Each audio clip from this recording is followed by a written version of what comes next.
So you're Robert Young, and where are you? I'm in Borders in Eugene, Oregon. And who works here? And I met today one of my former students from 1980s.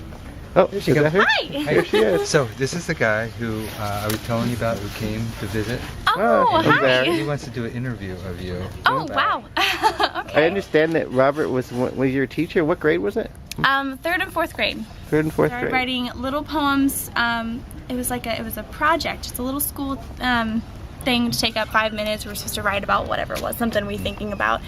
And from there, I just started kind of writing. Every day I brought him in a poem, like, Mr. Young, look at me, read this, read this. He's like, oh, okay, that's doing great. I was in third or fourth grade. It was probably not that great, but he was really nice about it. He always stuck it up on the wall and said, everybody, I want you to read Mandy's poem. She's got, she's really good at writing. Let's all support her in this. It was just really nice to have a teacher be so encouraging. I was only in third or fourth grade, but it was really remarkable, and he was just so nice. Everything we did, it was a really great teacher, and I don't think I've ever had a better one, really. He was my favorite teacher, and I just continued writing from there, and every time I pick up the pen, I just remember Mr. Young a little bit. Did you care if he was following a curriculum or not? Was he following a curriculum? He was following what the school told him to do on certain, little ABCs and 1, 2, 3s, but he also just kind of had his own way of teaching us. Did we do the herb garden with you guys?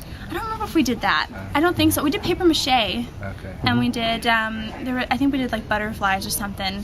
Did some kind of growing. But I don't think we did the herb garden. They were just starting to build the. Well, how do you describe a kindergarten out teacher? Just the thought, you've been through school, you're an expert now, like everyone else. there. Yes, And how do you of describe a course. teacher that's inspiring and one that isn't? What's the difference? I'm just sounds like you're an expert. He just took an inkling to what I wanted to learn, I guess, what we all wanted to do and what inspired us, and instead of pushing aside and saying good job and just let us go, every day is like, oh, well, are you writing? Or what are you writing about? Or what are you doing? Do you like this? Math's your strong point. You should really keep it, he kept putting little inspirations in our head, and it just kind of helped. Other teachers say, okay, good, great, and then leave you alone, and they don't really want to help you. They see you as just another student that goes through their line. Mr. Young just saw all of us as like individual, like his own little kids. Every one of you, I want to help, and I want to make sure you grow and do something. It was just, that was what I remember the most. I want to be in his class now. It So was should I really pay you great. now? No, it was more than that. It was just a great experience altogether, and I talk about him to everybody I know. I always start out with Mr. Young, See, one of the things, I work with teachers all around the country and the world, and one of the things I tell them is a great teacher lives forever. That your influence never stops. And have you influenced others? What do you want to do when you grow up?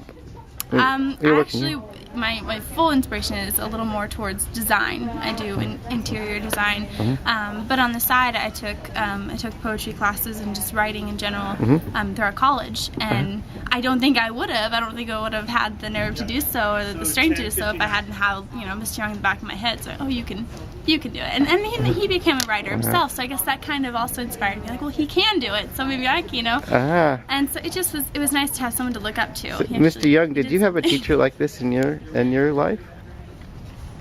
Well, my fourth grade teacher, was a teacher who was just connected with me like on a emotional, when I was going through some hard times, that she was really supportive.